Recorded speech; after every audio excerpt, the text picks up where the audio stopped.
The world's biggest iceberg. Decade's world's largest iceberg, A23A, has broken free. Story today is about the A23A, the world's largest iceberg. It is now drifting. Largest iceberg, A23A, has broken free.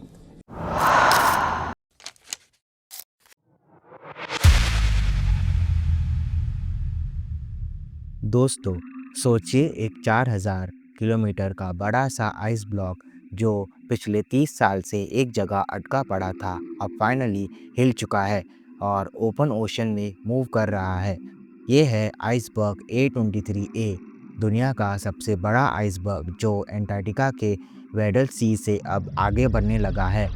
आज के इस video में हम बात करेंगे कि इस iceberg का साइज़, मूवमेंट और सबसे इम्पॉर्टेंट इसका इम्पैक्ट हमारे प्लैनेट पर। क्या ये एक नेचुरल प्रोसेस है या क्लाइमेट चेंज का एक और वार्निंग साइन, और इसे दुनिया के ओशंस और वेदर पैटर्न्स पर क्या असर पड़ेगा। चलिए समझते हैं इस पूरी कहानी को आसान भाषा में।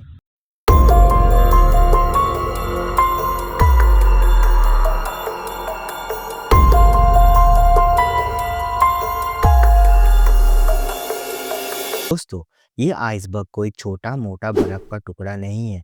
A23A का साइज लगभग 4000 स्क्वायर किलोमीटर्स है, मतलब दिल्ली और मुंबई दोनों से भी बड़ा।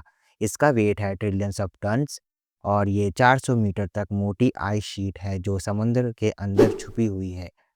ये आइसबर्ग एक टैबुलर आइसबर्ग है जो बिल्कुल एक बड़े फ्लैट आइस प्लेटफॉर्म की तरह दिखाई देता है।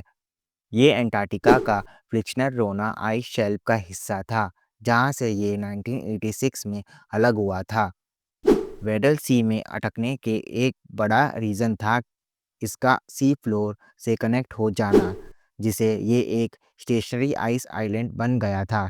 लेकिन अब ये फाइनली ड्रिफ्ट करना शुरू कर चुका है और साइंटिस्ट इस पर नज़र बनाए हुए हैं। फिलहाल ये आइसबर्ग एंटार्क्टिक सर्कम्फ्लोरर करंट के साथ बह रहा है और अब ये साउथ जॉर्जिया आइलैंड की तरफ बढ़ रहा है।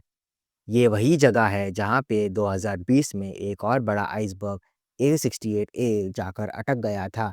अगर ये साउथ जॉर्जिया के कोस्टल रीजन में अटक गया तो लोकल मरीन लाइफ पर बुरा असर हो सकता है। ये आइसबर्ग ओशन नेविगेशन के लिए भी एक थ्रेट बन सकता है, क्योंकि ये शिपिंग लेन्स के आसपास आने वाला है। साइंटिस्ट अब तक प्रिडिक्ट नहीं कर पा रहे हैं कि ये कब तक मेल्ट होगा, लेकिन इसका सफ़र बहुत इम्पोर्टेंट होने वाला है। लेकिन अगर ये आइसबर्ग ओपन ओशन में मेल्ट करने लगता है तो इसका एक अलग इम्पैक्ट होगा समुद्री करंट्स और ग्लोबल सी लेवल्स पर। अब सवाल ये आता है, क्या ये आइसबर्ग क्लाइमेट चेंज की वजह से मूव कर रहा है? साइंस कहता है कि आइसबर्ग का अलग होना एक नेचुरल प्रोसेस है जिसे हम कार्विंग कहते हैं, लेकिन ग्लोबल वार्मिंग की वजह से आइस मेल्ट होने की स्पीड बढ़ गई है और अंटार्कटिका में पिछले कुछ सालों में कई मैसिव आइसबर्ग अलग हो चुके हैं। 1990 से लेकर अब तक अंटार्कटिका में आइस लॉस 6 गुना ज़्यादा हो चुका है। यह एक बड़ा इंडिकेशन है कि अर्थ का टेम्परेचर बढ़ रहा है और आइस शीट्स पे इसका डायरेक्ट असर पड़ रहा है। तो अगर देखा जाए, A23A का मूवमेंट एक नेचुरल प्रोसेस हो सकता है, पर अंटार्कटिका के मेल्टिंग ट्रेंड्स हमें एक अलार्मिंग पिक्चर दिखाते हैं। एक बड़ा आइसबर्ग सिर्फ मेल्ट नहीं होता, बल्कि ओशन के करंट्स पर भी इफेक्ट डालता है। थर्मोहाइलेंड सर्कुलेशन एक मेजर ओशन करंट सिस्टम है जो सैलिनिटी और टेम्परेचर्स के बेसिस पर ओशन वाटर सर्कुलेट करता है। जब ये आइसबर्ग मेल्ट करेगा तो बहुत सारी फ्रेश वाटर ओशन में मिल जाएगी, जो ओशन के नेचुरल करंट्स को डिस्टर्ब करेगी। यह यूरोप और नॉर्थ अमेरिका के वेदर पैटर्न्स को भी डिस्टर्ब कर सकता है। आइसबर्ग से निकलने वाला cold fresh water tropical storms और हरिकेन्स को भी इम्पैक्ट कर सकता है। आने वाले दिनों में एक्सट्रीम वेदर इवेंट्स का भी रिस्क बढ़ सकता है। एक्सपर्ट्स प्रिडिक्ट कर रहे हैं कि अगर ग्लोबल टेम्परेचर इसी तरह बढ़ते रहे तो अंटार्कटिका का आइस लॉस और एक्सेलरेट हो सकता है। वेस्ट अंटार्कटिका का थ्वेथिस ग्लेशियर एक टिकिंग बॉम्ब की तरह है और अगर ये कोलैप्स हो गया तो सी लेवल्स 3 से 5 मीटर तक बढ़ सकता है। अंटार्कटिका के आइस शेल्फ्स वीकेंड हो रहे हैं, जिसमें लार्सन आइस शेल्फ का कोलैप्स एक वार्निंग साइन था। एंटार्क्टिका का वेदर सिस्टम भी चेंज हो रहा है, जो फ्यूचर में और भी अनप्रिडिक्टेबल हो सकता है।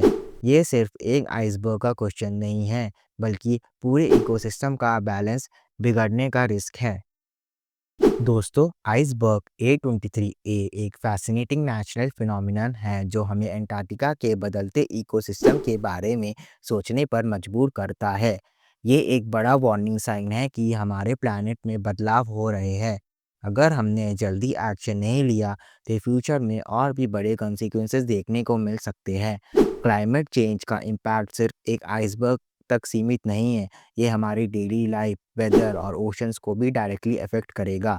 आपको क्या लगता है, क्या ये आइसबर्ग सिर्फ एक नेचुरल इवेंट है या क्लाइमेट चेंज का एक और एग्जाम्पल? कमेंट में ज़रूर बताएं। अगर आपको ये वीडियो पसंद आए हैं तो लाइक करें, शेयर करें और सब्सक्राइब करना मत भूलिए। मिलते हैं अगले एपिसोड में एक और इंटरेस्टिंग टॉपिक के साथ। धन्यवाद।